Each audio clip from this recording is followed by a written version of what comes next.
expresa esta relación que está virtualizada, digamos, ¿no? Exacto, exacto. Bueno, vamos a comenzar, así lo presento a Daniel.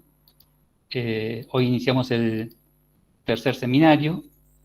El seminario se llama Políticas Educativas y Organización Escolar, la dinámica del cambio y la continuidad en la escuela argentina, la escuela de nivel superior argentina, en las últimas décadas. Daniel es licenciado en Educación y magíster en Ciencias Sociales, egresado de la Flaxo. Integra el equipo de investigación del programa Educación, Conocimiento y Sociedad del área de Educación y dirige el seminario Gobierno y Planeamiento de la Educación, modalidad virtual y semipresencial. Es docente de Historia de la Educación Argentina en la Universidad de General Sarmiento. Se desempeñó en la función pública en las áreas de currículum y de educación secundaria y realizó consultorías en distintos organismos nacionales e internacionales como la UNESCO, la OEI, UNICEF y el Ministerio de Educación. Sus líneas de investigación actuales son políticas educativas, educación secundaria, políticas públicas y cambios en los sistemas educativos.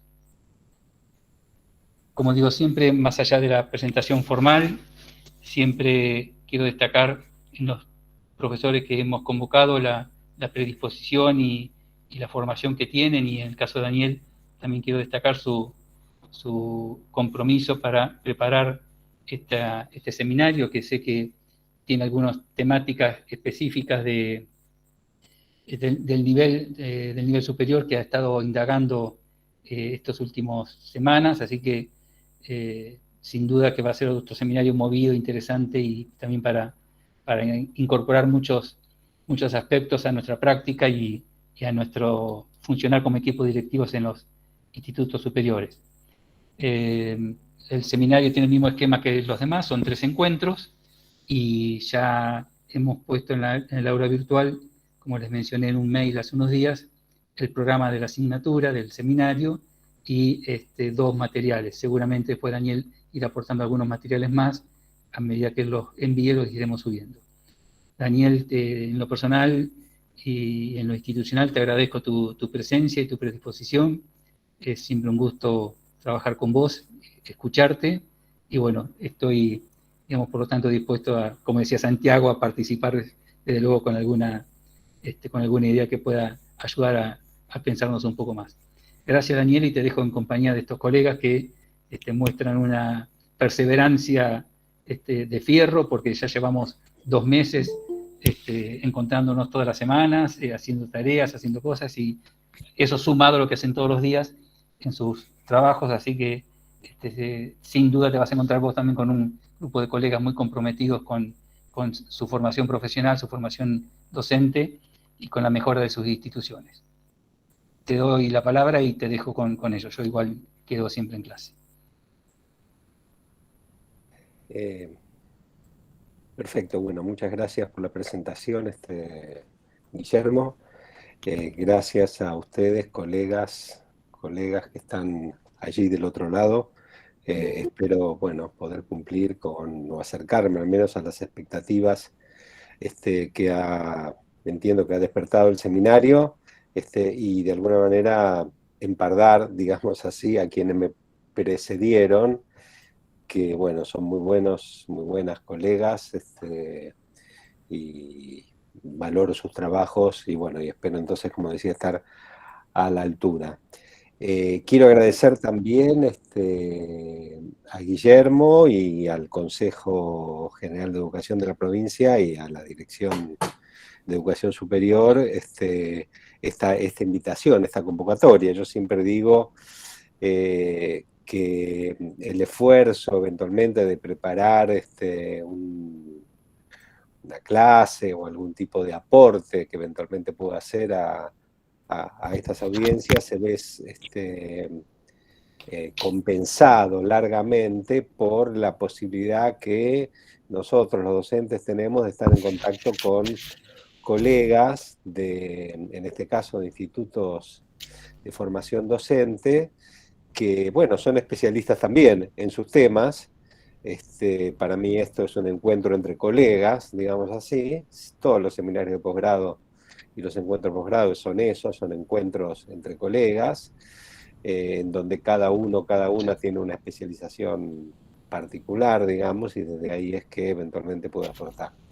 Así que para mí esto también es una oportunidad de aprendizaje, lo cual agradezco profundamente, porque me es dada por esta convocatoria. Eh, Como ustedes habrán escuchado recién en la presentación de Guillermo y eventualmente leído en la programación que mandé, que como siempre es una programación tentativa, es un enfoque, una perspectiva que está relacionada con mi especialidad, digamos así, casi diría de macrosistema, es decir, piensa el sistema educativo en general, tiene un sesgo o un rasgo o un énfasis, digamos, en una mirada asociada al estudio de las políticas educativas, que es lo que vengo haciendo en los últimos años, y al mismo tiempo tiene un foco de especialización en la educación secundaria, aunque de allí pretendo saltar, digamos así, o sugerir o promover discusiones vinculadas al modelo organizacional de las distintas escuelas o los distintos establecimientos del sistema educativo, cualquiera sean sus niveles.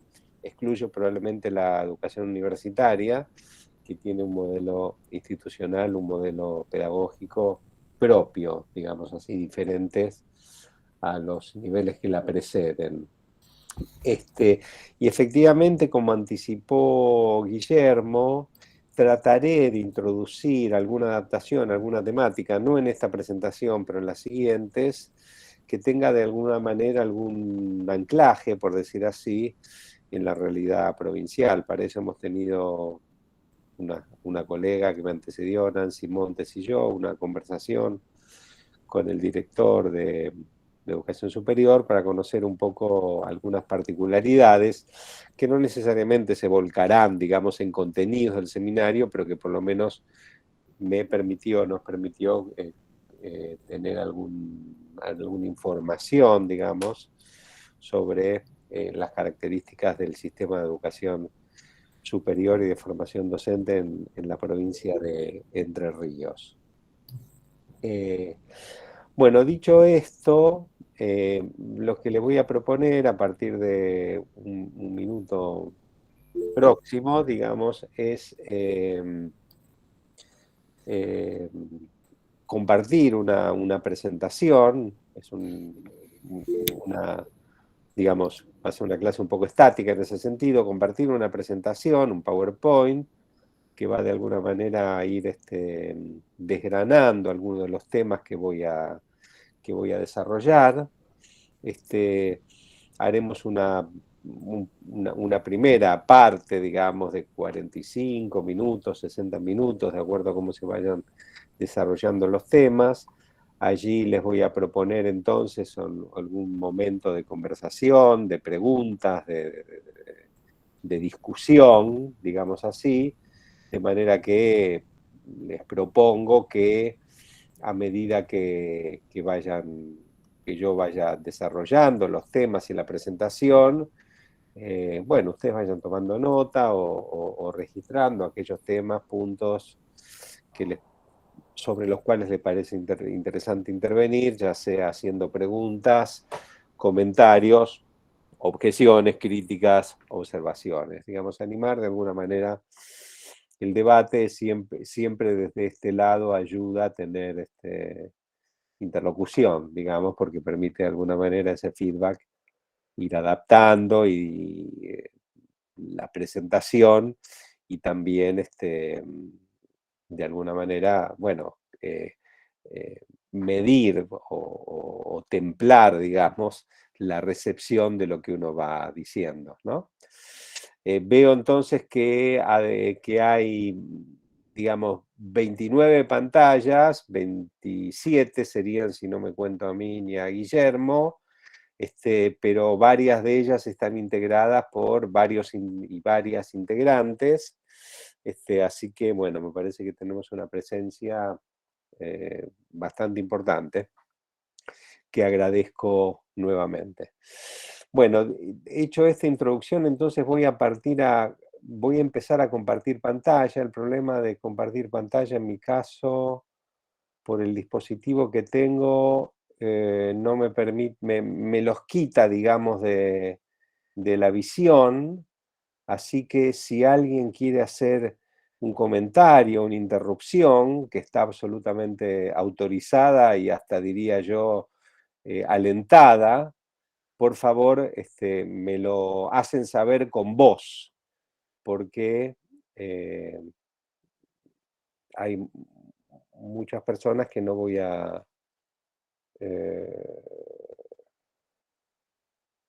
a ver, bueno, que si me llama la atención no las voy a ver. Estoy tratando de compartir pantalla, pero veo que hay... ¿Están viendo allí la pantalla? Sí, sí, se Sí. ve. Se ve una lámina, digamos. Políticas educativas de organización escolar, la dinámica del Perfecto. cambio. Y continuidad, y estoy poniendo ahí en la escuela secundaria, pero como decía, vamos a ampliar un poco la perspectiva, aunque esta primera parte se va a centrar en ese modelo. Entonces, repaso un poco, simplemente para tenerlos presentes, los objetivos, digamos así, que les propongo para estos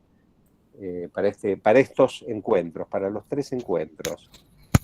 Digamos, describir la dinámica de expansión, diría, de los sistemas educativos.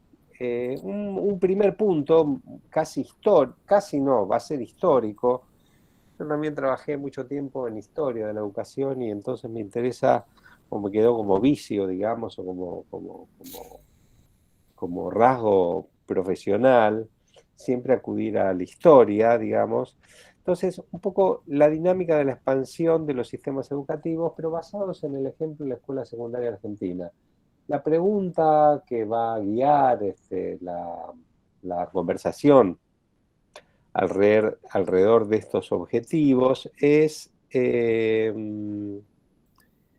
es lo que moviliza, qué es lo que dinamiza, qué es lo que empuja, digamos así, el crecimiento de los sistemas educativos. ¿Por qué y cómo se explica su expansión? Porque los sistemas educativos, más allá de los problemas y las crisis, crecen, siempre están en expansión. Entonces vamos a examinar un poco, no con detalle, pero con una perspectiva panorámica, esta dinámica, digamos así. Después, durante esta expansión, vamos a ver también algunos de los cambios que se dan en la organización escolar. Y acá hay un foco en la mayor parte de las ideas que yo voy a intentar comentar, transmitir, un foco que ciertamente no creo que sea desconocido para ustedes, que es un foco en la organización escolar, ¿no? Es decir, en el funcionamiento de las escuelas, los establecimientos, los sistemas educativos, pero esto con foco en la organización escolar, serán sinónimos el modelo organizacional también, qué decir cómo funcionan y cuáles son los rasgos que explican el funcionamiento de las escuelas. Hay una propuesta de debate también que está asociada a las propuestas de cambio de la organización escolar a lo largo de las últimas décadas. Y por último, espero porque que esta serie de encuentros les permita o favorezca la comprensión de la dinámica de la apropiación de las políticas educativas en las escuelas. Estamos acostumbradas a pensar las políticas educativas desde una perspectiva, digamos, de arriba hacia abajo, por decir así, desde las autoridades o desde los organismos que formulan las políticas educativas, pero también sabemos que las políticas educativas bueno, son transformadas, son configuradas, se suele decir, de manera interactiva, es decir, que no es solamente la lógica de arriba hacia abajo de las autoridades del sistema educativo, que formulan políticas la que explica la dinámica del funcionamiento de los sistemas educativos y de la apropiación de políticas, sino que también es cómo son recibidas por los distintos estamentos de las burocracias y por las escuelas mismas, los establecimientos educativos y los propios docentes y aún las familias, que forma parte de esa dinámica de configuración de las escuelas, de las políticas, perdón. Entonces, este es bueno, es un poco el juego de los objetivos. Salteo esta porque se refiere al conjunto de encuentros que tenemos programados y vamos a ir a este primer encuentro que retoma un poco lo que planteé en los objetivos, es decir, la dinámica de expansión de los sistemas educativos, la relación entre la expansión de la escolaridad y las políticas educativas recientes, es decir, qué papel han tenido las políticas educativas de las últimas décadas.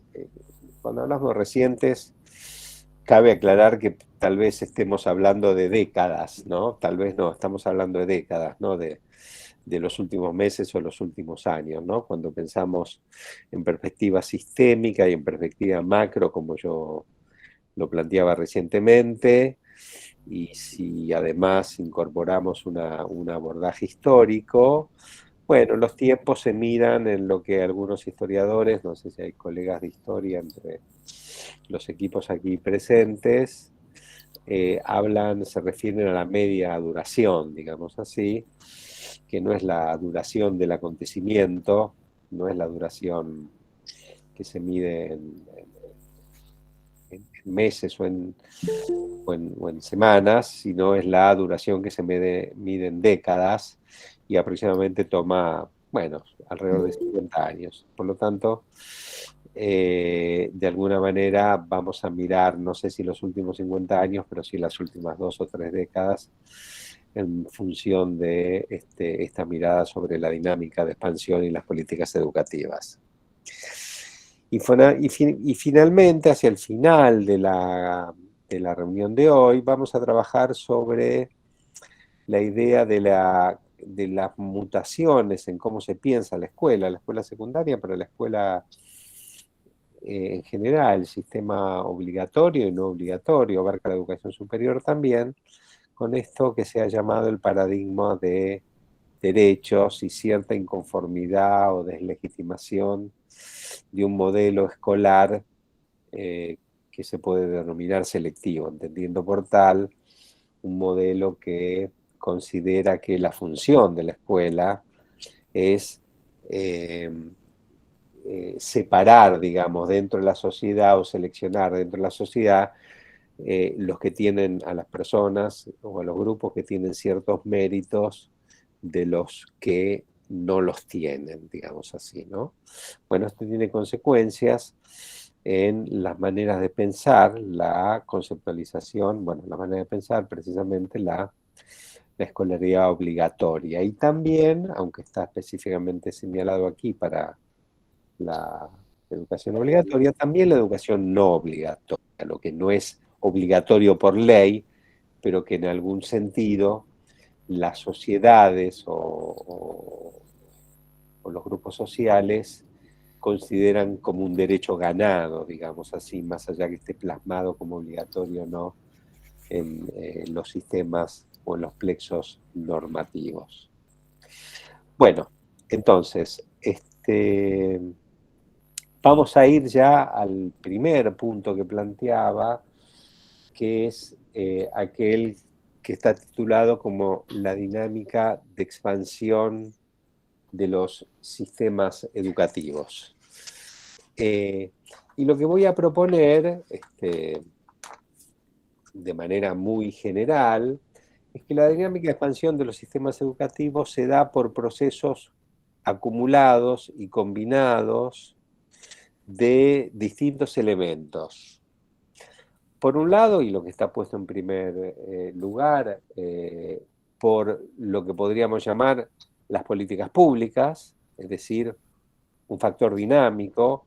Cuando hablamos de políticas públicas estamos hablando, obviamente, del Estado, y si decimos factor dinámico, estamos diciendo que el Estado, a través de sus gobiernos, pero decimos el Estado porque trasciende a los gobiernos, empujan, alientan, generan escenarios, introducen recursos para que determinado nivel del sistema educativo crezca, se expanda. Entonces, este es el primer tópico, las políticas públicas. Pero también existe, y esto es lo que vamos a proponer, una dinámica autónoma del sistema.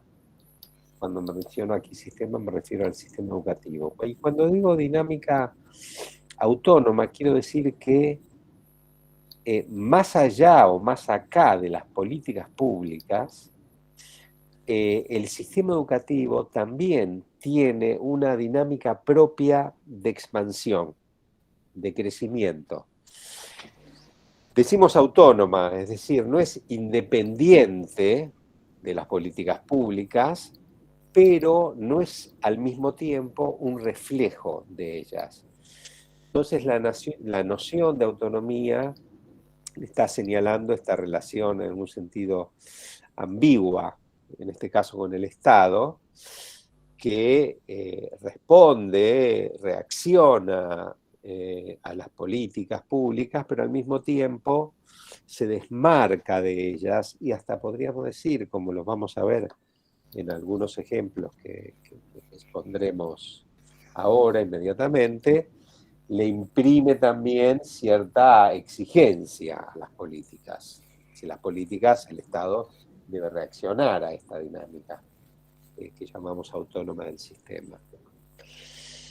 Asociado con lo anterior, existen en las sociedades dinámicas que llamemos de modernización social, ya sea económica, política y cultural, a lo largo del tiempo, a lo largo del siglo XX, por ejemplo, inclusive también a lo largo de este temprano, digamos, ya no tan temprano, pero digamos, inicial siglo XXI, existen dinámicas que llamamos de modernización social. Ahora voy a dar algunos ejemplos en relación con esto, y que también explican el crecimiento, la expansión y el cambio, por supuesto, las transformaciones del sistema educativo. Hay presión o demanda social, es decir, las sociedades, en general organizadas en colectivos sociales, hablamos de colectivos sociales, podemos pensar en partidos políticos, podemos pensar en sindicatos, podemos pensar en organizaciones de la sociedad civil que vehiculizan demandas sociales, separan, digamos así, distintas perspectivas frente al Estado, frente a los gobiernos, que reclaman más escuelas, más educación, recientemente el cumplimiento de derechos. Y esto implica entonces también una presión, como está dicho ahí, escrito ahí, una demanda a los gobiernos y a los estados. Y existen, y de alguna manera cerramos aquí un círculo, después mostraremos un gráfico, un diagrama, reformas desde arriba, es decir, desde arriba, como decíamos hace un minuto, desde el Estado, desde los gobiernos, reformas que de alguna manera intentan orientar, contener, canalizar esta presión social o los efectos de la modernización social o la dinámica autónoma del sistema, canalizar, digo, estas fuerzas que existen en la sociedad sobre un sistema educativo que originalmente se concibió como cerrado, es decir, como impermeable, digamos así, a las demandas sociales. Ahora me estoy extendiendo un poco porque ustedes han visto, seguramente mientras yo desarrollaba estos puntos, eh, entre paréntesis, algunos, algunas precisiones imprecisas, digamos, pero algunas referencias a momentos, digamos, de la historia, que yo ahora las voy a mencionar y seguramente a ustedes les van a resultar muy familiares. Bueno, está muy claro que esta idea de políticas públicas y factor dinámico claramente se evidencian en relación con la educación primaria a fines del siglo XIX y principios, mediados y durante todo el siglo XX, pero claramente a finales del siglo XIX y digamos las primeras 3, 4, 5 décadas del siglo XX, porque el Estado argentino, y esto es una característica que la asemeja a la República Argentina, a Europa, y la diferencia de algunos países de América Latina, el Estado nacional y también los estados provinciales fueron agentes impulsores de la educación primaria. Por supuesto que aquí la referencia a Sarmiento, a las escuelas normales, al normalismo argentino, a la rápida expansión y en términos relativos a la rápida disminución del analfabetismo en los tiempos y en los momentos históricos que estoy mencionando, son ejemplos palmarios de esto que estamos diciendo. Pero digamos, casi podríamos decir que por lo menos en las primeras 2 décadas, esta figura de obligatoriedad de la educación primaria en particular, fue precisamente eso, fue el Estado como factor dinámico, las políticas públicas como factor dinámico que obligaron a la población a escolarizarse. Rápidamente la población, no vamos a ingresar en estos detalles, pero digamos, rápidamente la población reacciona respondiendo positivamente a la demanda, pero también es cierto, digamos, para dar un ejemplo, la ley 1420 establecía multas y sancionaba con prisión a los padres que no llevaran a sus hijos a la escuela.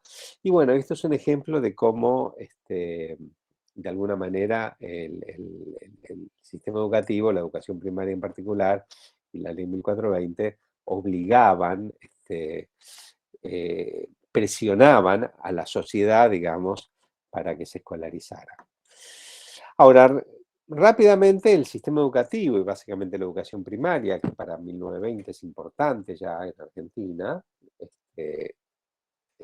por supuesto de manera asimétrica, digamos, no en todas las provincias, no en todas las ciudades, sino en todas las regiones. Obviamente las regiones rurales están un poco más, digamos, retrasadas en este proceso, pero rápidamente el sistema alcanza cobertura y adquiere lo que llamamos dinámica autónoma. ¿Qué quiere decir esto? Bueno, básicamente que los sectores que acceden a la educación primaria rápidamente empiezan a presionar para acceder a la educación secundaria. Un subsistema, un nivel, la educación secundaria, que a diferencia del nivel primario, no era obligatorio y que además, como vamos a ver reiteradamente a lo largo de esta reunión, tenía funciones explícitamente excluyentes y selectivas. Sin embargo, grandes sectores de la población, también recordamos que es una sociedad con, digamos así, una movilidad social ascendente, empieza a ser reivindicado como, no me animaría a decir como un derecho, pero sí como, como un bien, la educación secundaria, o sea, el nivel inmediato superior a la educación primaria, como un bien que merece ser adquirido, que importa, digamos, ¿no? Esta dinámica del sistema educativo, por supuesto que está impulsada, como decíamos, por procesos de modernización social. La educación, la sociedad argentina, estoy todavía en 1920, ¿no? Digamos, las primeras décadas del siglo XX, por impulso de la inmigración y por impulso de una élite que más allá de concebir una democracia restringida, tiene una fuerte tendencia a la modernización social. Entonces, estos factores también influyen en esta dinámica de expansión y rápidamente vamos a advertir una presión y una demanda social ya de los colectivos sociales organizados. Puse como fecha desde 1940, porque notoriamente es el peronismo, digamos, el que impulsa o de alguna manera generaliza una demanda social, pero hay que decir que ya previamente algunos colectivos, como los partidos socialistas, por ejemplo, y muchos sindicatos, también demandan al Estado educación. Ahora, todos estos elementos, digamos, configuran y obligan al Estado a canalizar y orientar esa dinámica de expansión para que no se salga de cauce, digamos así, y entonces se vuelve al círculo de nuevo en el sentido de que las políticas públicas asumen, digamos, un papel en algún sentido en controlar, en orientar y en moderar esta expansión. Bueno, esto en relación con esta dinámica que quería mencionar.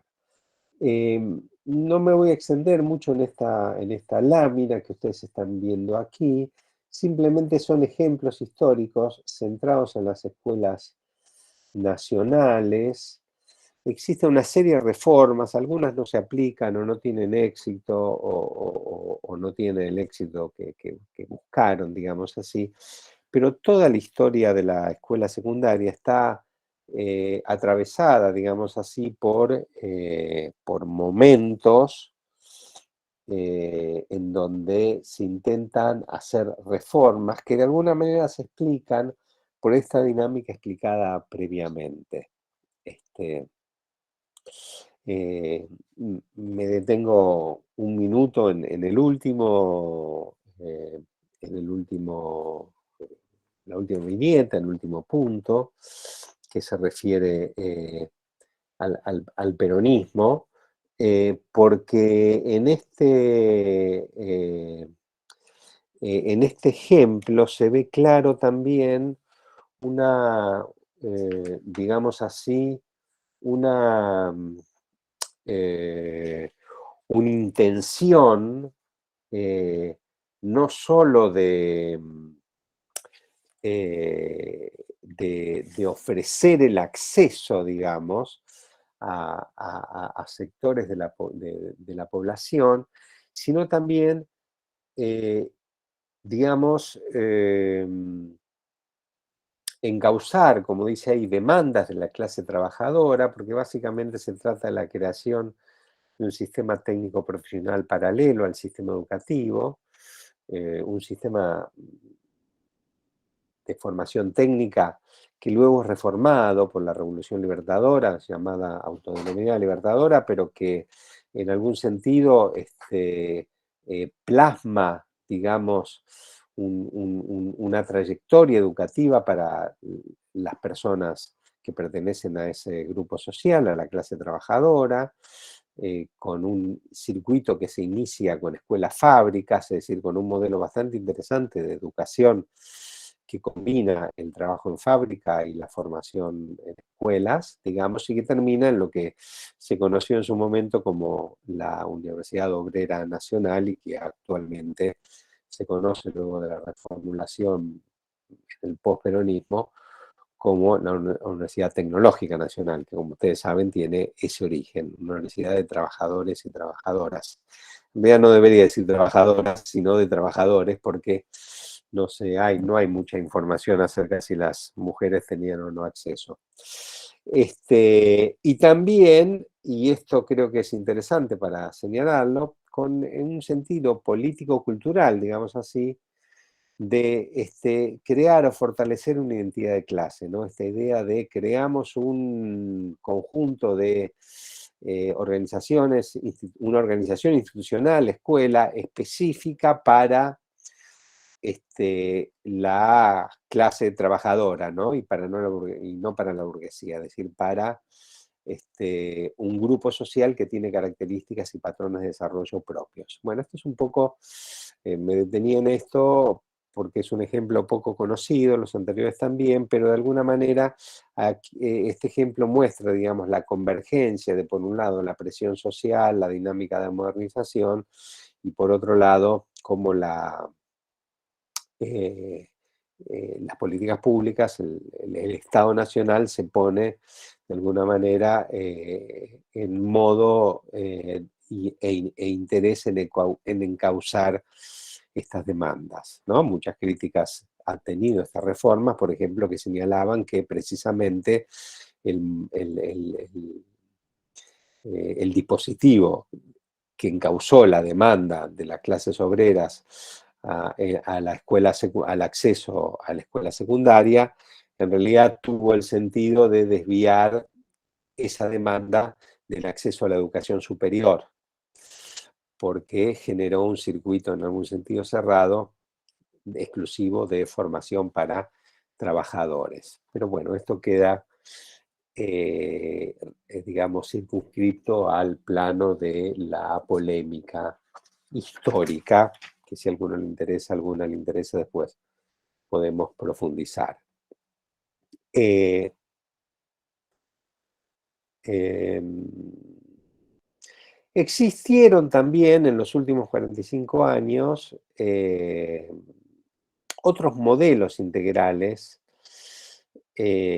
modelos, digamos, de cambio a la escuela secundaria. Uno que probablemente sea por ustedes conocido, que se llamó Proyecto 13, en realidad fue un apodo con el que trascendió.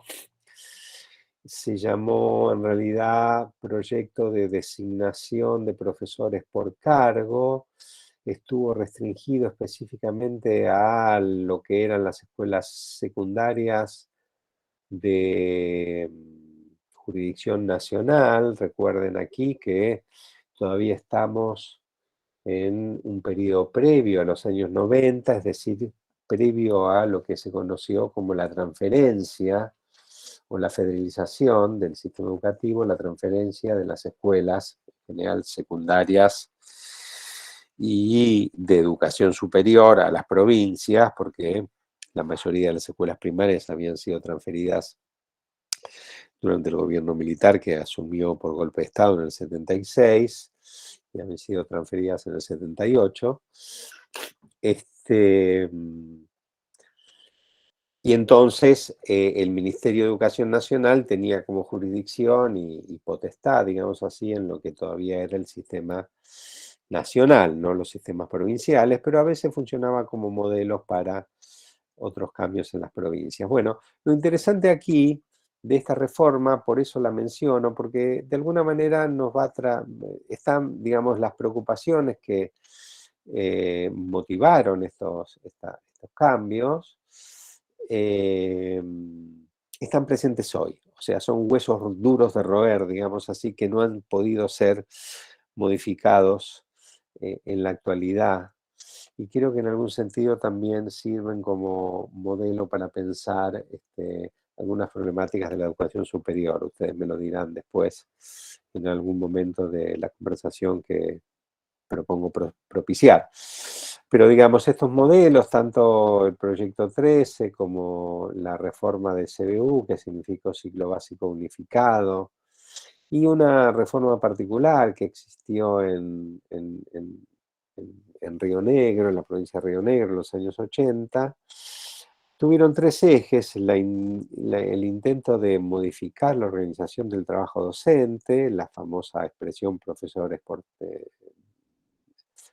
taxi, digamos, que tiene enormes consecuencias en la lógica de funcionamiento de las instituciones educativas, por la fragmentación que implica en el trabajo docente, vamos a volver a este punto. Intentó también modificar la organización académica, reduciendo lo que se conoce como el currículum mosaico, es decir, introducir de alguna manera áreas y fusionar o integrar más que fusionar disciplinas, etcétera, etcétera.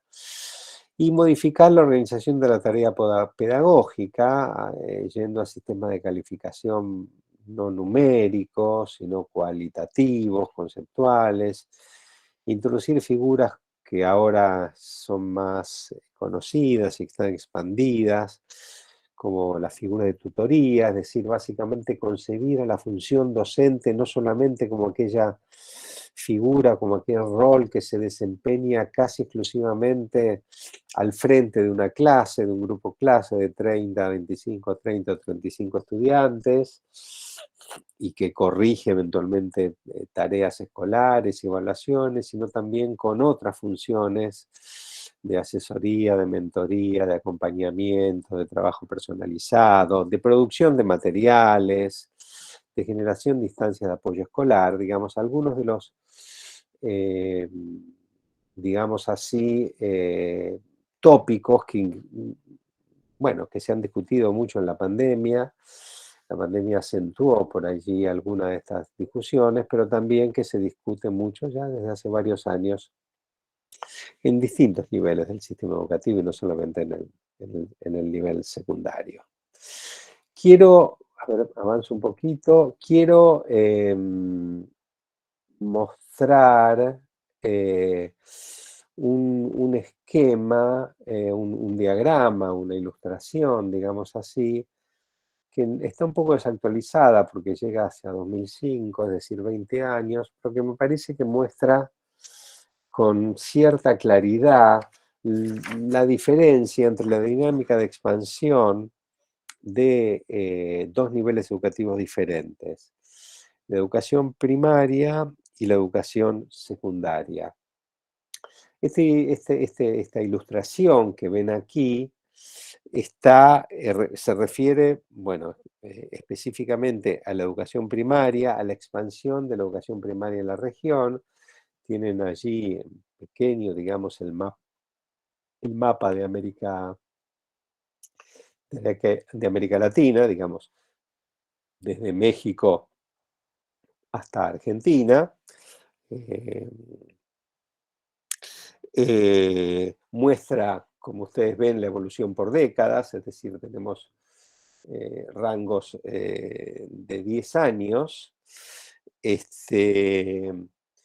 Los países que aparecen mencionados aquí, Argentina y Uruguay, Chile y Panamá, y luego Brasil, Colombia, México, Paraguay y Perú en 2005, son los países que logran alrededor de esos años la escolarización de la población en edad escolar, es decir, la población que está en edad de cursar la escuela primaria, en un 90%, ¿no?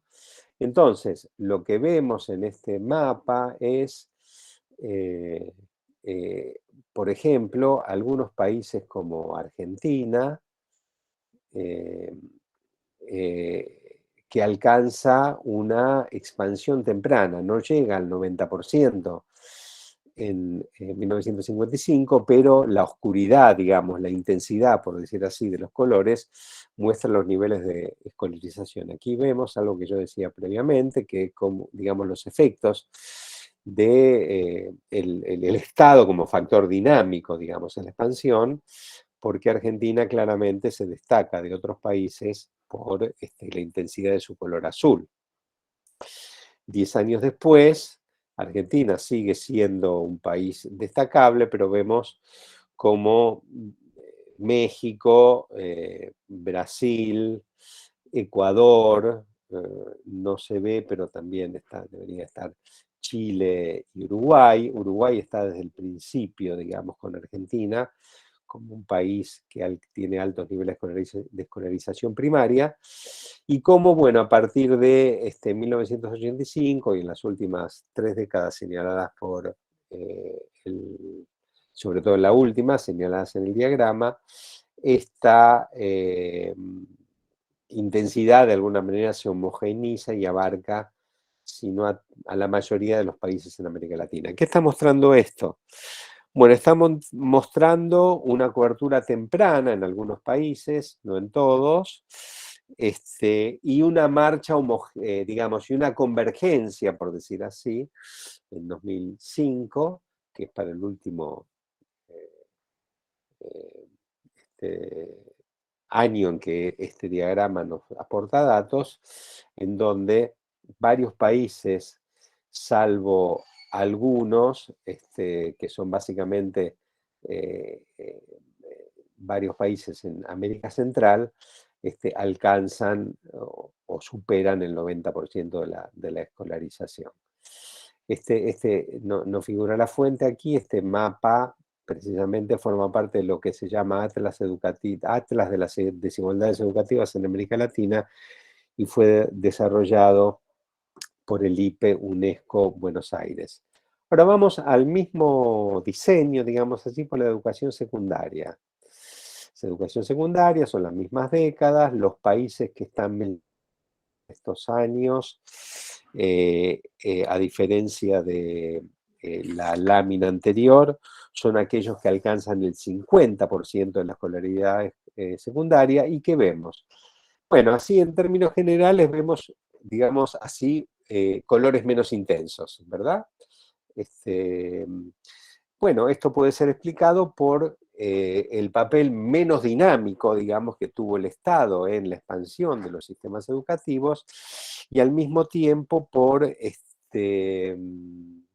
la concepción de este nivel, que fue una concepción elitista, excluyente, cuya función se entendía, como dije hace un rato, como función de selección social, es decir, separar de alguna manera, clasificar a la población de acuerdo a su nivel de escolaridad y organizar de alguna manera el colectivo social de acuerdo a ciertos méritos que supuestamente la escuela, en este caso secundaria, certificaba o no, de alguna manera, ¿no?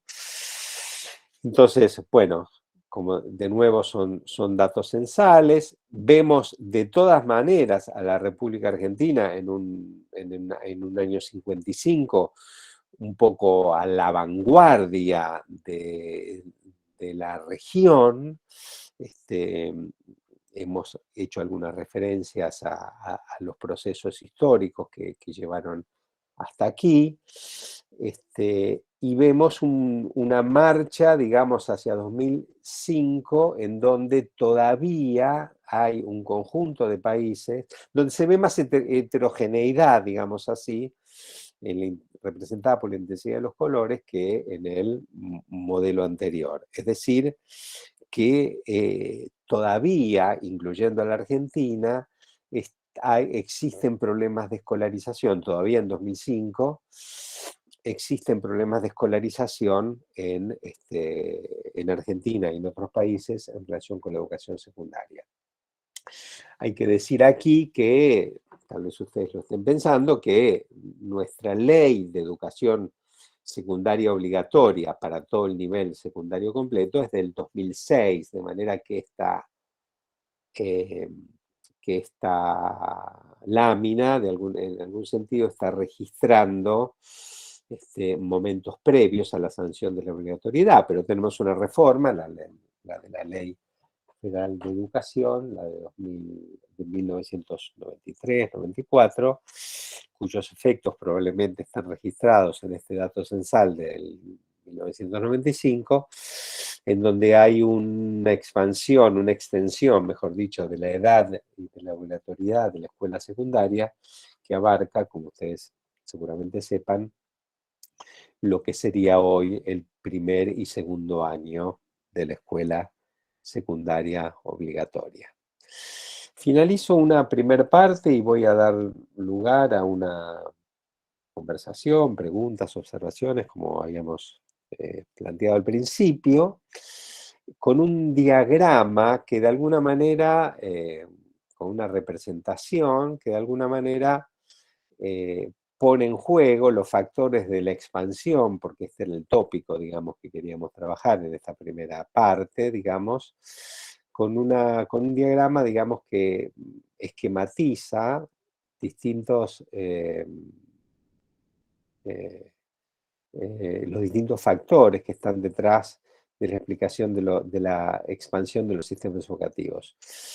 Una presión social, un crecimiento endógeno, esto que mencionábamos antes como dinámica autónoma, digamos, la masificación de un nivel educativo, por ejemplo el primario, impacta necesariamente en la demanda de los sectores sociales en el nivel siguiente. Los sistemas educativos son escalonados y piramidales, y en este caso la educación primaria sobre la secundaria, seguramente la educación secundaria sobre la educación superior. La modernización social también es un factor que influye. Me faltó darlo como ejemplo, pero el ejemplo más gráfico de esto es en los años 60, por ejemplo, las estadísticas muestran la aparición, pero también la expansión del nivel inicial. En ese momento todavía no conceptualizado como tal, pero aparece el jardín de infantes, digamos, las salas de preescolar. Y esto está explicado con bastante claridad, digamos, por los estudios que muestran cómo en los años 60, en Argentina, bueno, se verifica un acceso creciente al mercado de trabajo de las mujeres de clase media, y cómo esta apertura del mercado de trabajo a las clases medias y a la población femenina de alguna manera impacta en la necesidad de que una tarea de socialización, como es la de la educación, que estaba a cargo centralmente de las mujeres, sea delegada en algún sentido en este espacio social que es el sistema educativo, en este caso el nivel inicial, para que estas personas accedan al mercado de trabajo. La modernización social también es modernización cultural, ¿no? Y aparece, digamos, esta figura que es retratada en algún sentido por, digamos, el debate público de la época como la liberación femenina, digamos así, que además de ser movimientos sociales, es una manera que la sociedad tuvo de designar, bueno, precisamente a la ampliación, a la liberación de alguna manera de las mujeres, liberación progresiva, digamos, y no definitiva aún, de las mujeres de las tareas de crianza, digamos, y de cuidado, y entonces su sucesiva delegación en el sistema educativo. Pero también explica la expansión, este proceso de modernización social y de acceso de las mujeres al mercado de trabajo. También explica la expansión de la educación superior, digamos, y también explica la expansión de la educación superior no universitaria o terciaria y la universitaria. Están en un color diferencial, en rosadito, estos factores, porque son factores más vinculados, por decir así, a la sociedad, aunque tal vez es una manera esquemática de formularlo de esta manera, y al mismo tiempo están estos otros dos factores, reformas de arriba, políticas públicas, que están más vinculados al Estado, aunque, como creo haberlo explicado, por lo menos señalado o insinuado durante esta presentación, estos factores deben entenderse como factores interactivos. Bueno, ya llevo 45 minutos de presentación. Voy a dejar de compartir entonces esta presentación por el momento. Voy a volver a la pantalla. Me alegro de verlos y verlas ahí todavía. Tenía un ligero temor de que no hubiera nadie. Y y bueno, y aliento, digamos, fin, a escuchar sus voces, al menos para dejar descansar mi garganta. Así que me doy un tiempo para escucharlos, para escucharlas. Tómense un tiempo también si quieren para formular observaciones, preguntas, comentarios. Por supuesto, Guillermo, también estás bienvenido.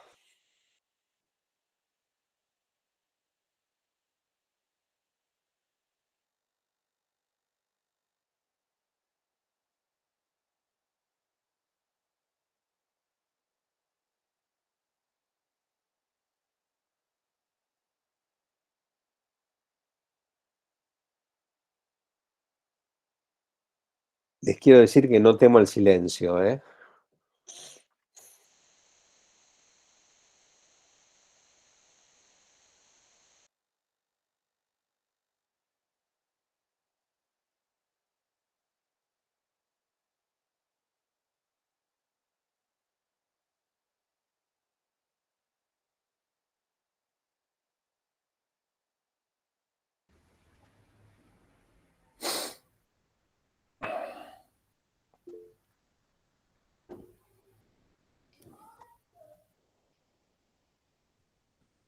No.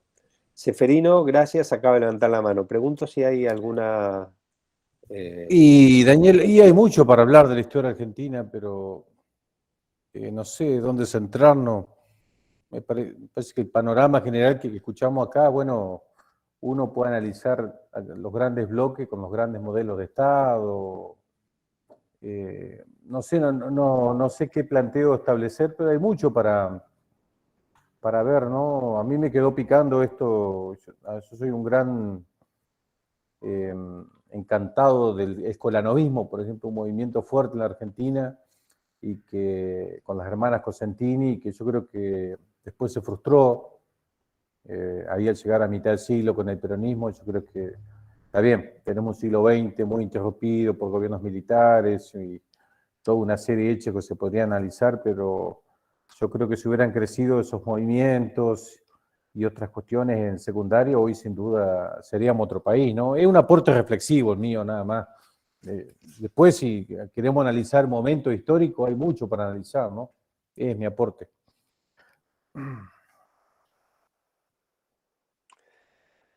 Muchas gracias, Seferino.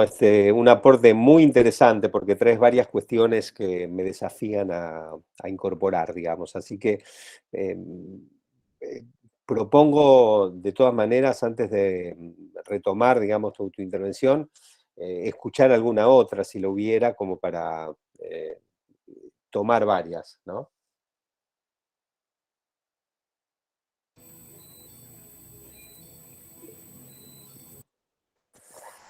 Sí, Gabriela Corbosier. ¿Ahí me escuchan? Acá está. Sí, Yo bien. bueno, a mí me resultó también para reflexionar interesante cómo el país plantea la educación desde los derechos, ya desde la primaria y después lo llevamos a la obligatoriedad en secundaria. Y el hecho de que en otros países, sobre todo Centroamérica, se nota digamos, la falta de escolaridad y eso asociado a la pobreza. Actualmente, ¿no? Uno nota que como que la escuela es la posibilidad quizás hoy de salir, de cambiar de la situación de vida de la gente, como una posibilidad de su vida, ¿no? Y la universidad pública y el terciario, que nosotros tenemos gratuito, no es algo común en muchas partes de la región. Y vemos gente que viene y de calidad, ¿no? A eso voy, a esa reflexión me quedo, ¿no? Cómo se ha hecho hincapié en esa parte, en eso de la educación.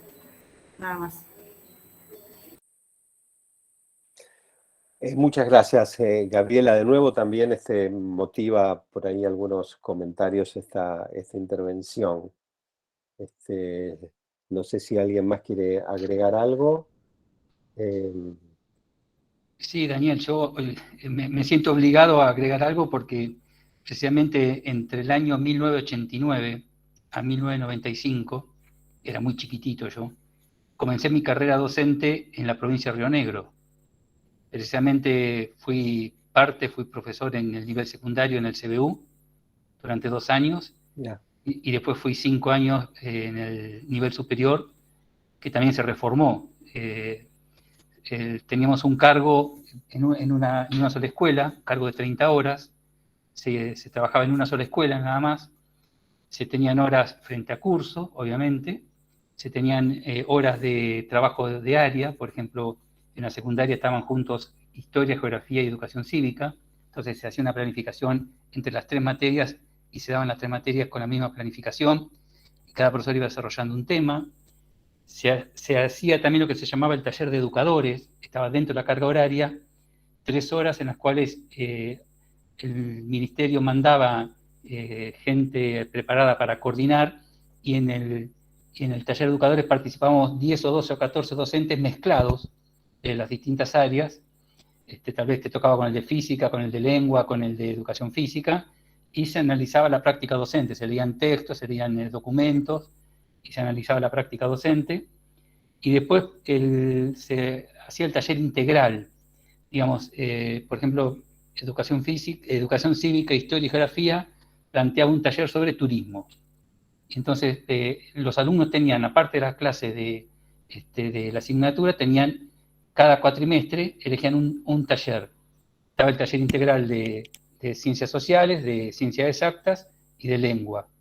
Fue una experiencia muy, muy interesante, muy buena. En el nivel superior también. La calificación, me acuerdo que vos mencionaste, inicialmente era de 0 a 5. Se había dejado la numérica de 0 a 10. Pero bueno, luego eso traía problemas con los egresados de Río Negro que iban a otras provincias y entonces el 5 era, que en Río Negro era como un 10 en otra provincia. Hubo algunos problemas técnicos de ese tipo que debilitaron un poco la propuesta, pero la verdad que fue una experiencia muy, muy significativa y muy, muy importante desde el plano de vista organizacional. Tuvo su costado también difícil porque, bueno, de repente, por arte de magia, no todos los profesores se convierten digamos, en profesores que quieren trabajar con otros, ¿no es cierto? Entonces, una vez se piensa que cambiando el sistema se cambia la educación y no es así. Ahí se cambió el sistema y cambiaron varias cosas, pero surgieron otros problemas, otras problemáticas tan profundas o tan difíciles como las anteriores. Esto, por ejemplo, de que tenías que trabajar sí o sí con el profesor que te tocara de las materias tuyas del área, y a veces te tocaba alguien que tenía ganas de trabajar, a veces te tocaba alguien que no tenía ganas de trabajar, a veces alguien que estaba en contra del sistema, y bueno, tuvo sus dificultades también. Pero fue una experiencia realmente muy, muy interesante, muy interesante. Justo la mencionaste, y entonces quería acotar que yo fui parte, como soldado raso, digamos, de aquella experiencia. Bueno, muchas gracias. También, Guillermo, este registro, digamos, personal y biográfico, autobiográfico, también estimula a hacer algunos comentarios y probablemente también pueden ser retomados en algunas clases más adelante. Bueno, en relación con el primer punto, o la primera observación que plantea Ceferino, bueno, él se refiere, digamos, no sé si usó exactamente esta expresión porque no pude anotar del todo, digamos, así, modelos de Estado. Efectivamente, yo no detallé porque me parecía que nos íbamos a ir del tema y sería muy tedioso, pero a lo largo de ese registro histórico que mencioné al principio, digamos, por supuesto, hay modelos estatales diferentes, digamos, digamos, y también modelos de acumulación económica diferentes, ¿no? Digamos, hasta 1920 o hasta 1930 tenemos lo que se llama, bueno, no vamos a entrar en esto, muchos de ustedes lo conocen, el modelo agroexportador, entonces ahí hay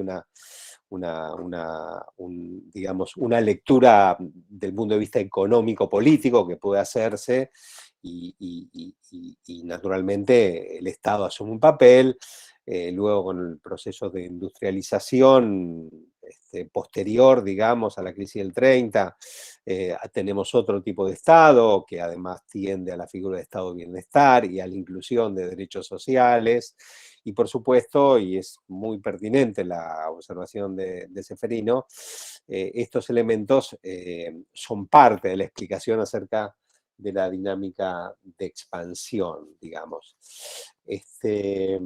Así que, bueno, muy agradecido por esta intervención que me permite hacer estas aclaraciones. En relación con la escuela nueva, este es un punto también muy interesante, porque podríamos decir que los modelos educativos, digamos, o las pedagogías, digamos así, predominantes, no digo dominantes, sino predominantes, tuvieron desde siempre, en Argentina y en otros países, sus disidentes, digamos así. Sus disidentes y sus figuras que generaron, por decir así, movimientos que procuraban orientar esa pedagogía predominante en otra dirección. Y este es el caso de la escuela nueva, digamos. Mencionaba Ceferino la experiencia de las hermanas Cossettini, que, bueno, fíjense, de alguna manera permanecen o permanecieron durante un tiempo en la memoria histórica del colectivo docente, que luego se perdió, que fue recuperado en algunos estudios por Adriana Puigros y sus equipos en los años 80, que volvieron precisamente a mirar los sistemas educativos desde la perspectiva, permítaseme el tecnicismo, no hegemónica, digamos, ¿no? Sino alternativa, es decir, se dijo algo así como, bueno, miremos los sistemas, el sistema educativo también, tratando de encontrar aquellas experiencias, aquellos movimientos, aquellas iniciativas que tal vez no alcanzaron a teñir el funcionamiento pedagógico de todo el sistema, pero que dejaron sus huellas. Efectivamente, la escuela nueva es una de esas experiencias y que yo diría, pero bueno, también nos correríamos del foco de este seminario y tampoco es mi especialidad, pero yo diría que permeó gran parte de las prácticas educativas, más allá de que hayan sido recogidas o no oficialmente, digamos así, ¿no? Podríamos decir, volviendo a la escuela secundaria, digamos, que esta idea de aprendizaje basado en proyectos o aprendizaje basado en problemas, ABP, suele ser la sigla que está de moda desde hace unos años, o el trabajo con materias integradas o con asignaturas integradas y con problemáticas sociales, digamos, significativas para los estudiantes, para las estudiantes, la propia noción de construcción de conocimientos por parte de los estudiantes, de las estudiantes, de alguna manera tienen origen en el movimiento, involucra allí varias corrientes, de la escuela nueva en los años 20, y que han... Entonces, de alguna manera esos saberes, esa producción de conocimientos, ha trascendido. En algún sentido se puede decir que el peronismo, y esto también lo trabajó Adriana Puigros, el peronismo hace una lectura, digamos así, selectiva de la escuela nueva, porque también toma algunos aspectos, algunos pedagogos y funcionarios, toman algunos aspectos vinculados sobre todo con la relación entre educación y trabajo, ¿no? Con esta idea de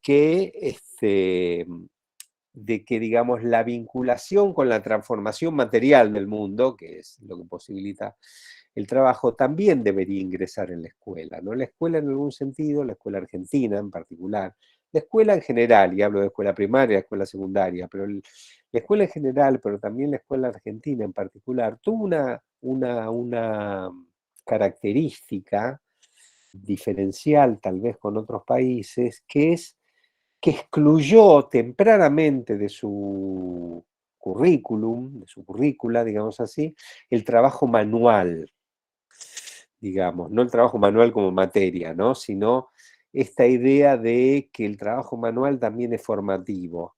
Y la escuela nueva, insisto, como un movimiento en sentido amplio, por el lado de la idea de actividad del alumno, del estudiante, de la estudiante, incorporaba de alguna manera esta lógica del trabajo manual.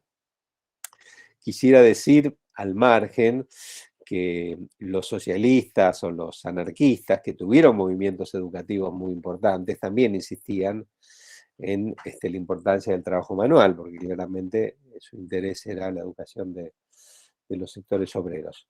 Ahora, no sé, Seferino, te veo que asentís, si voy en la línea de lo que vos querías Sí, yo incorporar en el debate. Sí. como aporte, me parece que tanto el siglo XIX como gran parte del siglo XX, el pensamiento positivista fue muy fuerte instalado en lo que fue la educación superior, y por ahí esto del escolanovismo tal vez no tuvo tanto efecto en lo que fue la formación docente, y me parece que eso por un lado, y ciertos prejuicios también, por ahí lo dice Puigros del peronismo, de algunos pedagogos que influenciaron ese pensamiento, que se lo tildó por ahí de capitalista, que bueno, se dejó fuera este marco, ¿no? Pero más allá de todo eso, si uno analiza lo que usted viene diciendo de la educación con el trabajo, de la ley 1420 en adelante, hay siempre una aproximación al mundo del trabajo, ¿no? Uno analiza los últimos cursos de lo que es la escuela primaria 1420, tenemos en la Escuela de Comercio con Pellegrini, Arte y Oficio con Irigoyen, después viene el peronismo. Es como que la Argentina siempre ha tratado de vincular en cierta forma esa educación con el trabajo, ¿no? Sí, efectivamente, esto es un punto para debatir. De todas maneras, yo tiendo a pensar, yo y algunos, por algunas lecturas, digo, no es una idea original de mi parte, digamos, que de todas maneras, sobre todo en la escuela secundaria, digamos, ¿no? Porque la hipótesis allí fundamental es que la escuela secundaria argentina, cuyo modalidad dominante fue el bachillerato, siempre formó para la universidad. Y la universidad tenía predominantemente carreras humanísticas, o no vinculadas, digamos, con el saber técnico, digamos así, abogacía, medicina, siempre fueron las carreras como más demandadas, ¿no? Entonces, si bien existían el comercio, la modalidad de comercio, la modalidad técnica, fueron modalidades que entre las dos, en la mayoría de los casos, sumaban el 50%, mientras que solo el bachillerato ahí comprendía la otra mitad, digamos así, de la matrícula, con esta idea de preparar para el secundario. Entonces, digamos, las corrientes, por así decirlo, en las que yo abrego para sostener esto que decía recién, sostienen esto, bueno, que si bien hubieron intentos de introducir el trabajo manual y la vinculación con el trabajo y el conocimiento técnico, de alguna manera fueron o marginales o tuvieron dificultades, digamos, ¿no? Para expandirse. Bueno, son hipótesis que están abiertas a la discusión. Quiero también señalar un punto controversial, digamos, o generar una controversia. Yo no estaría tan seguro que hubiéramos ido a otro país si la escuela nueva hubiera extendido, hubiera triunfado, digamos, ¿no? Por ahí tendríamos, sí, otra pedagogía, en fin, otra cultura docente inclusive, pero, en fin, no me animaría a decirlo, pero tampoco tengo mucha, ¿cómo decir? Eh, mucha referencia empírica para discutirlo, digamos así. Pero bueno, gracias por este aporte. Voy ahora a lo que comentaba Gabriela, creo que fue, sí, Gabriela, en relación con el paradigma de los derechos. Hablar de paradigmas de derechos en la educación es relativamente reciente. Cuando digo reciente me estoy refiriendo a los últimos 20 años. La educación primaria en Argentina, aún la educación primaria de la perspectiva sarmientina, digamos así, más allá de la declamatoria discursiva, digamos, fue más bien pensada como una obligación, y algunos autores hablan de, bueno, que era necesaria para la construcción del orden, de un orden social, para el modelo societal de la élite, digamos así, de fin del siglo XIX, principio del siglo XX, que la mayor cantidad de personas estén escolarizadas, más allá de la cuestión de los derechos, digamos. Y ahí había un tema en relación con el alfabetismo, ¿no? O con la alfabetización. Dominar, o por lo menos conocer la cultura escrita, era lo opuesto a la barbarie, digamos así, ¿no? Entonces acá la dicotomía civilización y barbarie, que tanto se ha usado en la historia argentina, tiene su papel explicativo, digamos, ¿no? Simplificando un poco el esquema. Bueno, quien sabe leer y escribir, de alguna manera, y hablamos de un dominio elemental de estas habilidades, digamos, bueno, pertenecen al mundo de la civilización y según algunas lecturas, bueno, son más fáciles de ser incorporadas a un orden. Bueno, que va a ser más fácil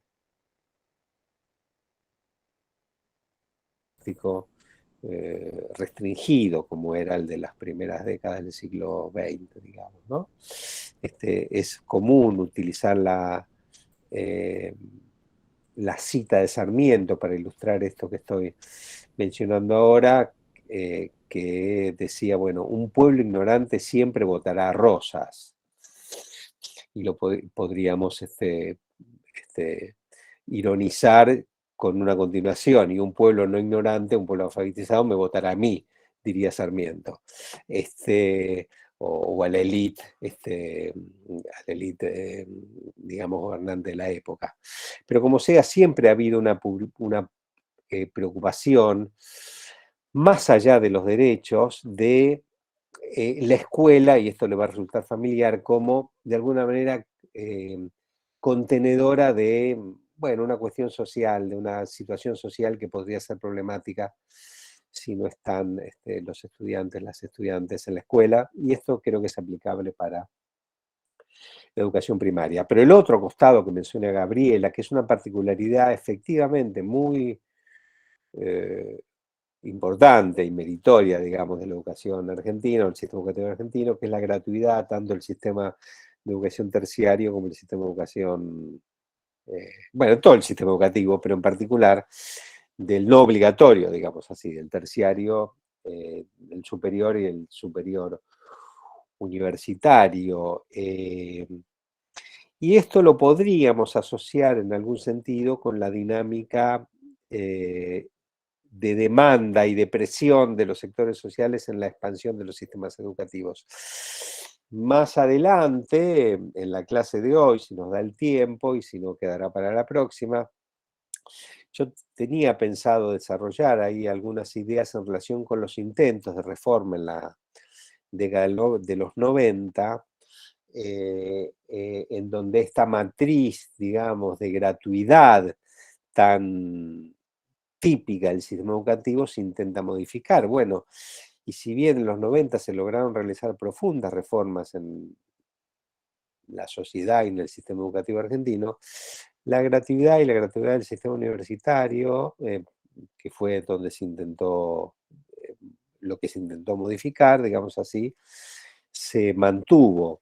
Y hay estudios bastante interesantes que comparan, por ejemplo, sociedades y culturas políticas como la de Brasil y como la Argentina.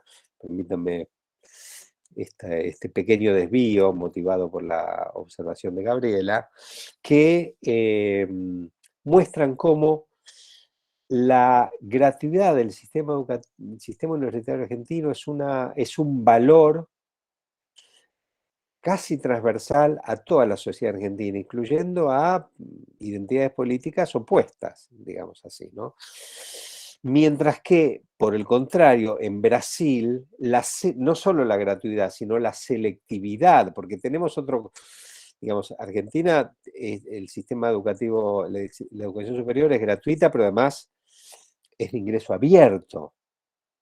Después aparecen mecanismos de selección que sería interesante conocer, pero digamos, en su inicio, en su, digamos así, acceso, es de acceso abierto. Bueno, hay estudios bastante interesantes que muestran cómo en Brasil lo que está naturalizado precisamente es lo contrario, ¿no? Una idea de que la escuela que el nivel universitario no tiene por qué ser abierto y que además no está mal que sea pago, digamos, ¿no? Y esto, al igual que en Argentina, pero en sentido contrario, atraviesa diferentes identidades políticas y diferentes sectores sociales, ¿no? Es decir, que esto sería una característica bastante específica de la sociedad argentina y de alguna manera también condiciona y explica muchas de las demandas y de la lógica que está detrás del sistema de expansión.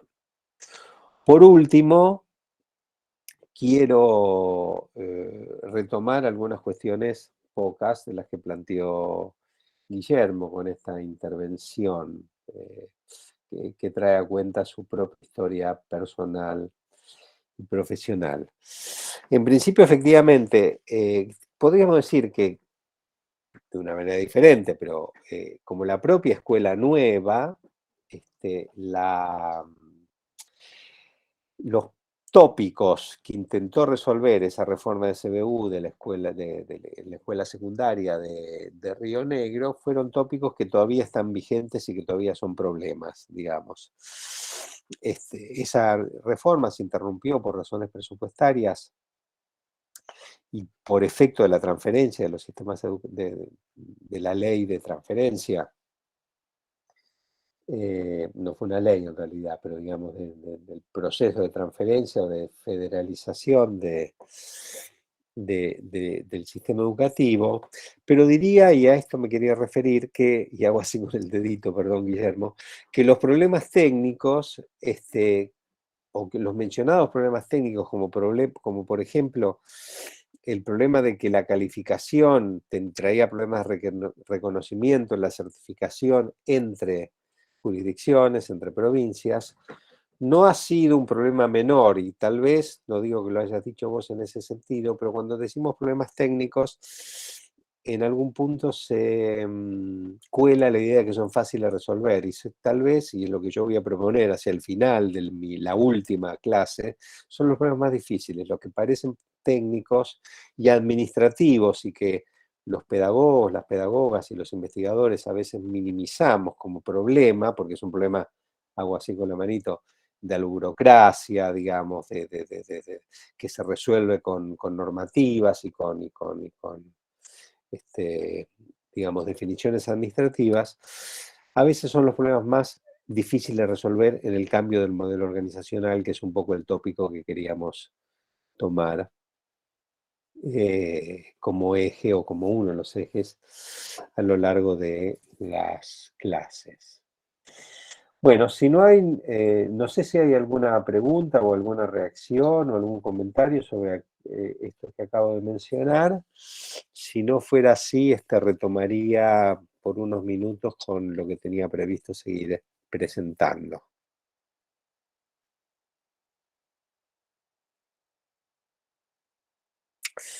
Bueno, en este caso sí doy por,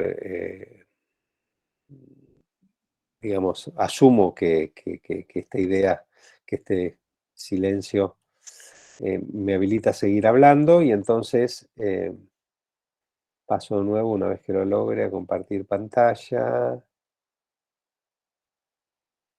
A ver, porque no me deja compartir ventana.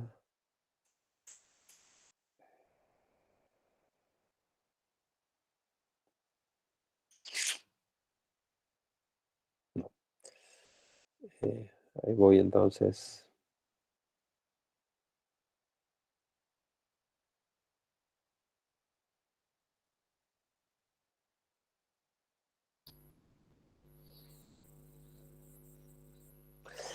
Que, si alguien por favor me dice si están viendo entonces el diagrama donde dejamos el Sí, momento sí, anterior. sí, Ok, bueno, estamos bueno.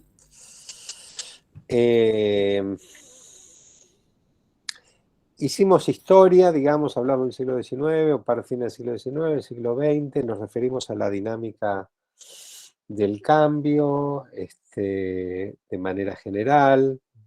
Estas intervenciones o, digamos, ideas que transmití fueron enriquecidas y complejizadas por las intervenciones de ustedes. Ahora quisiera ir hacia una temática más reciente, digamos así, aunque como señalaba antes, estamos todavía pensando en el siglo XX, las últimas 2 décadas, o la última década, mejor dicho, del siglo XX. Allí tenemos un cambio importante de paradigma social y paradigma educativo. Me voy a referir a algunos de estos rasgos de este cambio de paradigma. En principio, como ustedes, bueno, hemos vivido probablemente tengamos distintos rangos etarios, hemos vivido, muchos de los que estamos y muchas de las que estamos acá, ese cambio en los años 90. Un cambio de paradigma, un cambio en la sociedad argentina que de alguna manera genera en la población, en grandes grupos de población, una situación de exclusión, digamos así. Figura que se empieza a utilizar crecientemente en las ciencias sociales y en la educación a partir de estos momentos. Tal vez sea un poco esquemático situar el comienzo de este proceso en los años 90, porque bueno, en los periodos previos, digamos, bueno, básicamente durante el gobierno militar, y los procesos económicos que ocurren durante este periodo, estos procesos de marginalización o de exclusión de grandes sectores de la sociedad argentina se empiezan a manifestar. Digamos, entramos al año 1976-75 con un 4% de desocupación, esto es lo que marcan todos los estudios económicos, y rápidamente esa tasa de desocupación, la tasa de 4% de desocupación se solía considerar como casi una sociedad de pleno empleo, digamos, en los países desarrollados inclusive, y bueno, rápidamente a partir del año 76 esa tasa se duplica y llegamos durante el gobierno en los años 90 a triplicar esa tasa, ¿no? Bueno, como consecuencia, como ustedes saben, que una transformación importantísima en cultural y social en la sociedad argentina, y algunos autores consideran que, bueno, que las reformas que se generan en el sistema educativo y este cambio de paradigma que vamos a describir se explican básicamente por una función, porque la sociedad asume una función de control social de esos grupos de población que empiezan a quedar afuera del empleo formal, y cuando quedan fuera del empleo formal en las sociedades de bienestar, como se ha llamado en el caso argentino, se las ha llamado para todo Occidente, que habla de una serie de beneficios y de derechos que estaban asociados a esas sociedades de bienestar.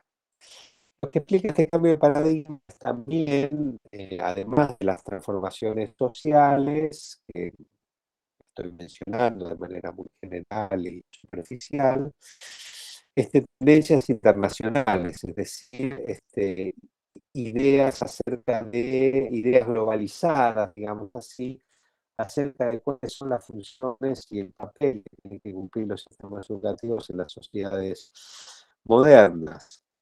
Tendencias internacionales que tampoco son, de alguna manera, a decir una novedad en este momento histórico, sino que no tienen varias décadas. Por ejemplo, los organismos como la UNESCO, ya desde hacía varias décadas, desde los 60, venían sosteniendo que, por ejemplo, para dar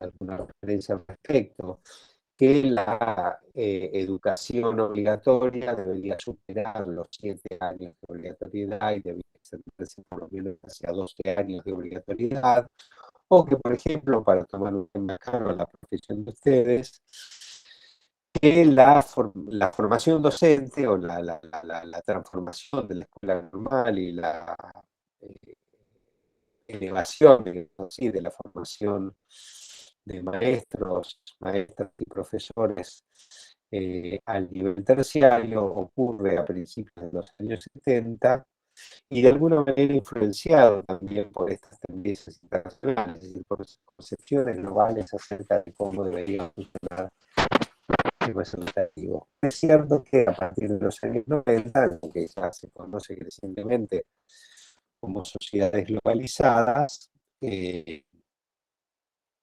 algunas tendencias internacionales sobre la educación, que no estamos especificando aquí, empiezan a tener mucho peso. Me gustaría decir, de todas maneras, que en algún sentido el sistema educativo argentino, los sistemas educativos de América Latina, crecen también al calor, ¿no? Nacen, no solo crecen, nacen al calor de las tendencias internacionales, ¿no? El propio Sarmiento viajó a conocer el funcionamiento de distintos sistemas educativos. Viajó a Estados Unidos, viajó a Europa, Francia, Alemania, Prusia en ese momento, Países Bajos,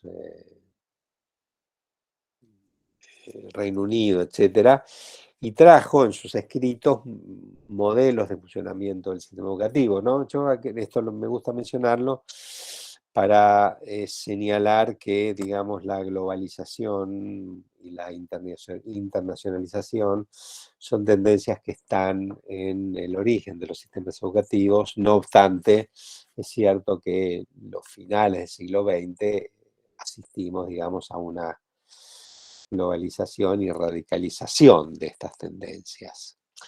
Como sea,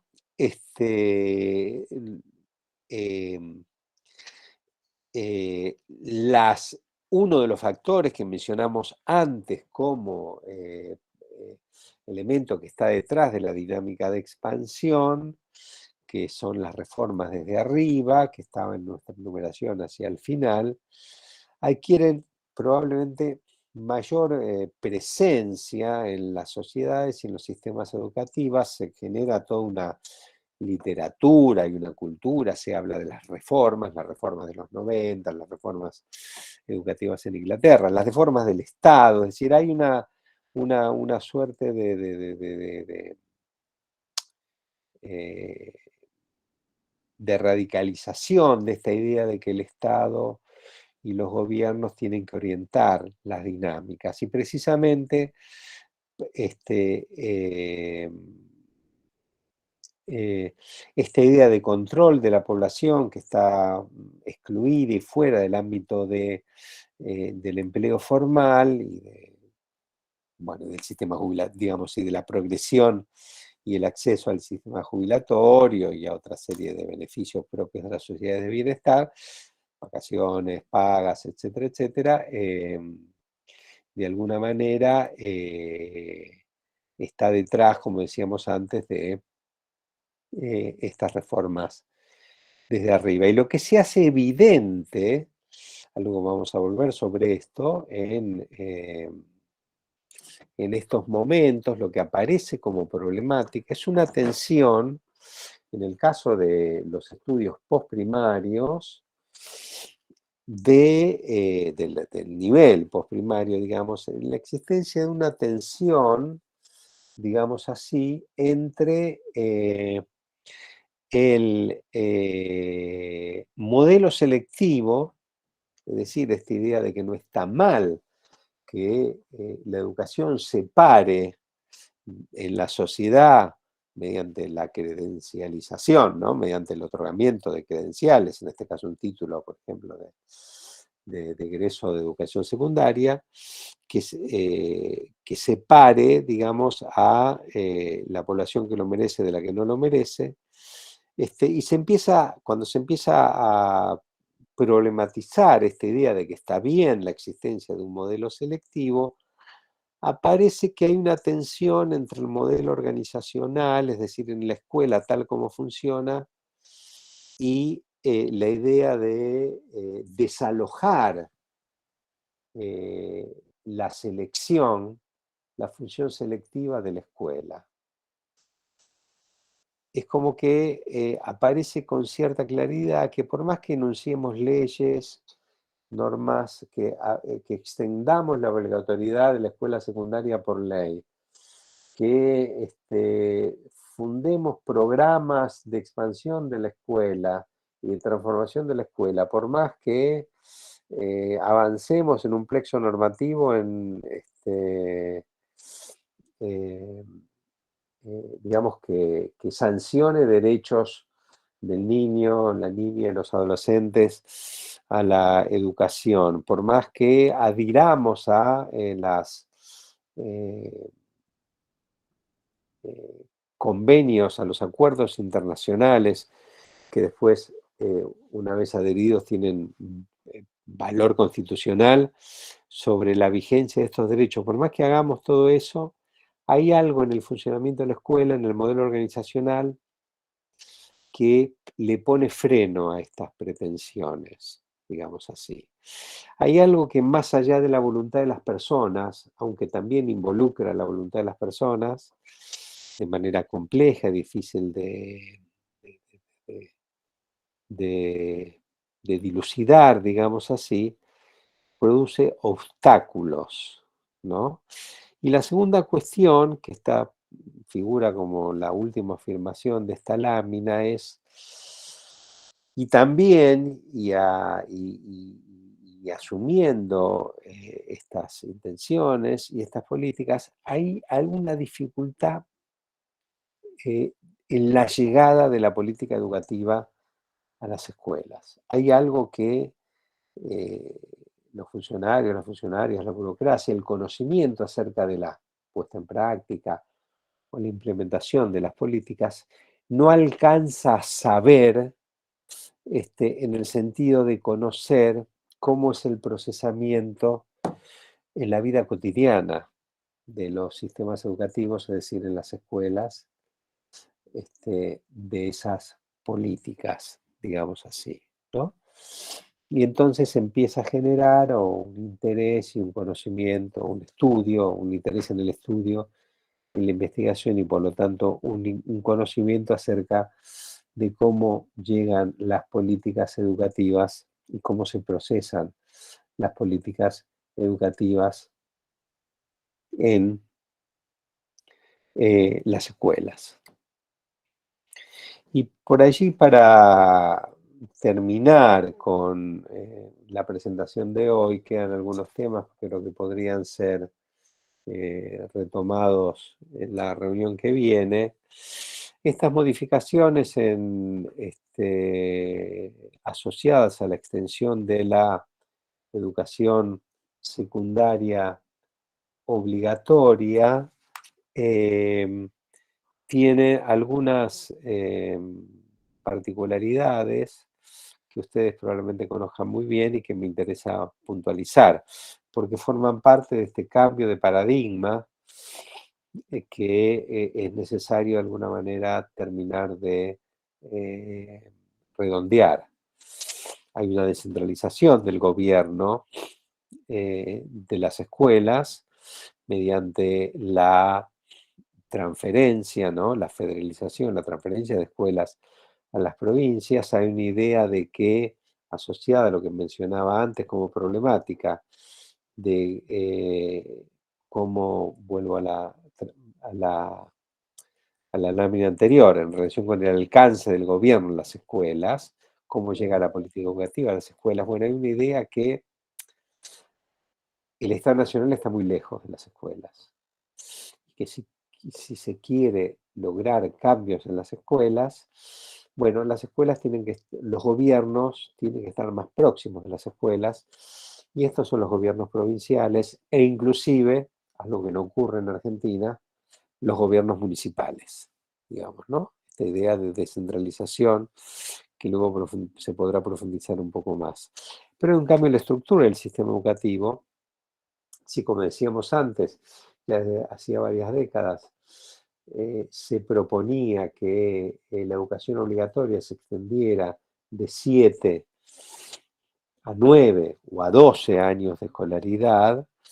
La estructura del sistema educativo que existía en ese momento, una primaria de 7 años, una secundaria de 5, no podría, no admitiría esa expansión, básicamente porque la estructura de 7 años estaba muy extendida en todas las regiones geográficas del país, por la estructura de 5 años, es decir, la secundaria estaba solamente radicada en las ciudades, en los centros urbanos, y en los centros urbanos con una densidad de población mayor, digamos, y entonces era necesaria una estructura diferente del sistema educativo, y entonces allí asistimos a la expansión de lo que se conoció en su momento con la educación general básica de 9 años, como primer intento de expansión desde arriba de la escuela secundaria, pero también, y como contracara de la descentralización, se produce un movimiento de descentralización, conocido como recentralización, con la instalación de evaluaciones estandarizadas, con sistemas estadísticos necesarios para conocer cómo evoluciona, digamos así, la educación medida por sistemas educativos, y también para, de alguna manera, contrarrestar lo que se va a conocer como asimetría presupuestaria o asimetría de recursos. Es decir, transferir las escuelas a las provincias. Bueno, no todas las provincias tienen la misma capacidad presupuestaria para alojar ese sistema educativo transferido y para hacerse cargo de las problemáticas, ¿no? Porque se transfieren las escuelas con los problemas, digamos, ¿no? Con las insuficiencias, con los problemas de recursos, etcétera, etcétera, etcétera. Hay otros aspectos que incluye este cambio de paradigma, como la reforma curricular centralizada, que no había existido hasta el momento, una fuerte eje de las políticas, la formación docente continua. También el intento de cambio de la formación docente inicial, de los institutos de formación docente, pero bueno, tienes un alcance limitado y se intenta de alguna manera introducir una lógica de mercado, digamos así, en lo que serían los dispositivos de formación docente. Otros rasgos podemos ubicar un poco en las clases asociadas a lo que se conoce como la identificación de escuelas o de establecimientos educativos más pobres, o existe población en situación de pobreza, focalizar allí políticas educativas. Y por último, y esto que es importante señalar, aunque dicho de esta manera, fuera de la noche puede sonar un poco abstracto, que se refiere a tecnologías de cambio en las escuelas. Es decir, bueno, ¿cómo se puede modificar transformar las escuelas de cualquier nivel educativo? Bueno, asistiremos a una tecnología de cambio hacia la llamada de acción por proyectos. Es decir, no tomar la estructura del sistema educativo como cambio, como eje de cambio, sino tomar a la escuela como eje de cambio y fomentar la formulación de proyectos por parte de las escuelas para lograr allí las transformaciones que la política educativa busca producir. Bueno, luego voy a dejar de compartir esta presentación. Voy a volver al esquema, a las pantallas donde veo ¿cómo se dice? Las imágenes de ustedes y les pregunto de nuevo si tienen algún comentario, una pregunta ya para ir al cierre de la reunión. Las preguntas que eventualmente se formulen, si hay alguna, quedarán como estímulo para que pueda retomarlas o relacionando ahora, digamos, incorporar estas presentaciones.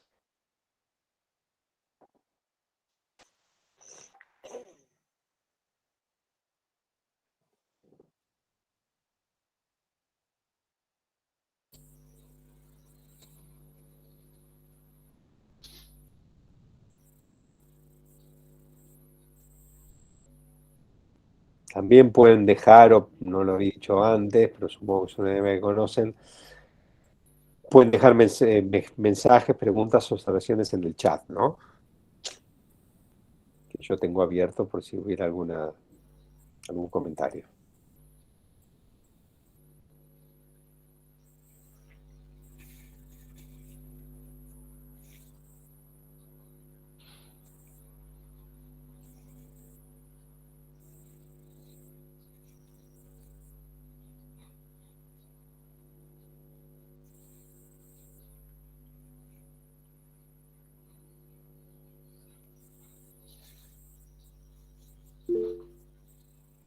Acá pregunto, Graciela Vázquez.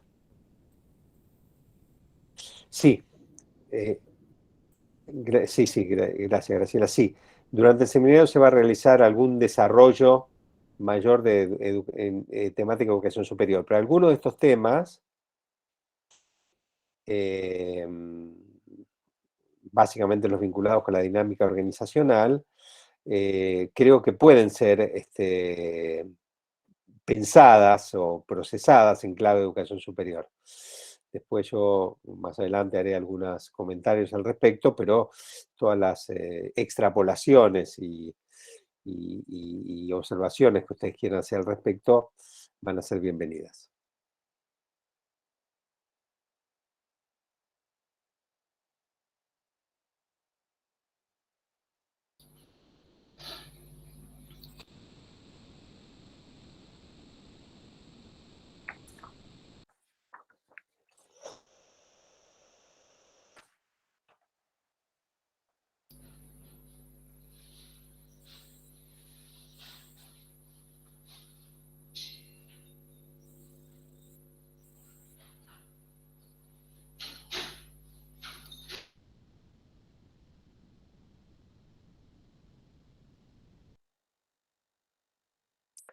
Bueno, no sé, Guillermo, si pensás que es prudente por terminar la reunión.